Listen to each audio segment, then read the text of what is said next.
Dato' Yang Dipertua, Kelang amat mengalu-alukan usaha Kementerian Ekonomi merangka dan membentangkan kertas putih tentang dasar gaji progresif dalam Dewan Yang Mulia ini. Sebagai bukti komitmen dan kesungguhan Kerajaan Perpaduan mereformasi pasaran buruh demi meningkatkan gaji dan upah pekerja agar seiring dengan kenaikan produktiviti. Pelaksanaan beberapa inisiatif berkaitan gaji dan upah di Malaysia termasuk Perintah Gaji Minimum, Sistem Upah Berkaitan Produktiviti atau Productivity Linked Wage System dan program subsidi upah demi memastikan gaji dan upah dalam trend menaik nampaknya masih belum membuahkan hasil kerana tahap gaji dan upah yang rendah masih menghantui ramai pekerja yang bukan sahaja mengakibatkan erotan dalam pasaran buruh malah telah menyebabkan daya tahanan kewangan rakyat khususnya dalam kalangan belia berada pada tahap yang membimbangkan yang mana peratusan yang tinggi daripada gaji dan upah terpaksa dibelanjakan untuk menampung keperluan asas. Peluang untuk membuat simpanan menipis. Kadar simpanan isi rumah Malaysia antara yang terendah di dunia. Menurut satu kajian World Bank, dan 70.5% pekerja di sektor formal gagal mencapai nilai ambang simpanan asas KWSP sebanyak RM240,000 atau mengikut kategori umur. Keterpaksaan membuat pinjaman dengan institusi kewangan sehinggakan kes muflis akibat utang untuk membeli rumah atau kenderaan kegunaan peribadi dan kad kredit meningkat. Kesenjangan antara golongan berpendapatan tinggi dan rendah semakin melebar, yang mana indeks perkali Gini kekal melebihi paras 0.4% setakat 2022 sejak turun ke 0.399 pada tahun 2016. Kesukaran mencapai tahap mobiliti sosial yang lebih baik yang mana Malaysia hanya menduduki tempat ke-43 dalam indeks mobiliti sosial antarabangsa tahun 2020 di belakang Kazakhstan, Uruguay dan Bulgaria.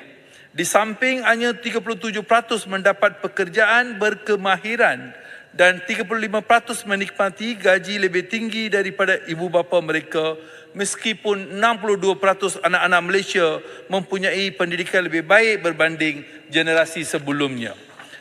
Dato' Yang Dipertua, maka dasar gaji progresif salah satu daripada 17 anjakan dalam kajian separuh penggal RMK 12 demi melonjakkan ekonomi negara ke rantaian nilai yang lebih tinggi dan meningkatkan paras gaji dan upah di Malaysia secara sistematik sekaligus mencapai pengagihan pendapatan yang lebih seimbang diperkenalkan dengan 3 karakteristik asas yakini bersifat sukarela, berteraskan insentif dan terkait dengan produktiviti.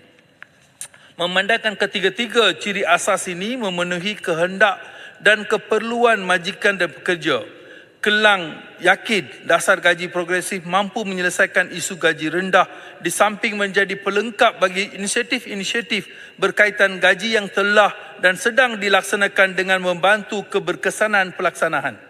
Mekanisme pelaksanaan dasar gaji progresif juga jelas dan tuntas, mencakupi 3 kriteria utama yakni syarat penyertaan, cadangan panduan kenaikan gaji tahunan serta pemberian insentif mengikut kadar dan kumpulan pekerja. Malah dapatan computable general equilibrium secara keseluruhan menunjukkan impak positif terhadap beberapa indikator terpilih seperti bilangan pekerja yang menerima manfaat, KDNK benar, compensation of employees, paras productivity, caruman KWSP, hasil cukai pendapatan, bilangan pembayar cukai pendapatan baru dan pengurangan kadar pengangguran.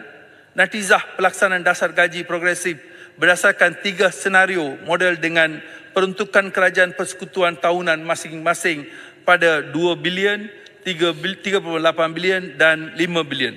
Namun terdapat beberapa perkara yang mana Kelang perlukan penjelasan lanjut daripada YB Menteri untuk tujuan penambahbaikan secara keseluruhannya serta memastikan kecekapan dan keberkesanan fasa pelaksanaan.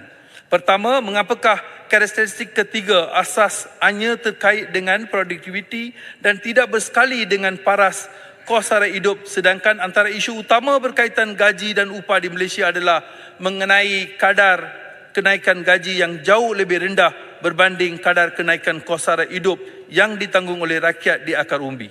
Bilakah Malaysia akan mempunyai indeks kos sara hidup sebagai pelengkap bagi indeks harga pengguna? Kedua, adakah kadar kenaikan gaji dalam panduan kenaikan gaji tahunan yang ditentukan oleh Jawatankuasa Eksekutif Pelaksanaan Dasar Gaji Progresif akan berbeza-beza mengikut sektor atau industri ekonomi dan kategori pekerjaan. Sebagai contoh, mereka yang bekerja sebagai pegawai pemasaran akan menikmati kadar kenaikan gaji yang berbeza bergantung kepada sektor di mana mereka bekerja. Dimaklumkan, saya pohon 2 minit. Sila gulung. Satu minit. Dimaklumkan akan dilakukan projek rintis dasar gaji progresif. Ketiga, sebelum pelaksanaan dasar gaji progresif sepenuhnya, adakah Dewan Yang Mulia ini akan mendengar pembentangan yang penilaian terhadap keberkesanan yang melibatkan 1,000 syarikat projek rintis yang dijangka berlangsung antara Jun dan September 2024. Pelan tindakan pelaksanaan dasar gaji progresif. Dan sekali lagi, apakah soalan 4 yang dipertua, apakah peruntukan telah diletakkan dalam bajet 2024? Jika tidak, saya cadangkan supaya sejumlah peruntukan diluluskan segera bagi membolehkan usaha ini dapat diteruskan seperti mana yang diletak untuk 3 senario seminimah 2 bilion yang seperti dinyatakan. Akhir kata, syabas dan tahniah buat keseluruhan warga Kementerian Ekonomi atas kejayaan mencerakin dan mengemukakan satu kertas putih cadangan yang komprehensif, holistik, malah realistik untuk dilaksanakan. Kelang dengan ini menyokong penuh kertas putih cadangan dasar gaji progresif yang dibentangkan tadi. Terima kasih Yang di-Pertua. Terima kasih Yang Berhormat Kelang. Saya jemput Yang Berhormat Permatan Pau.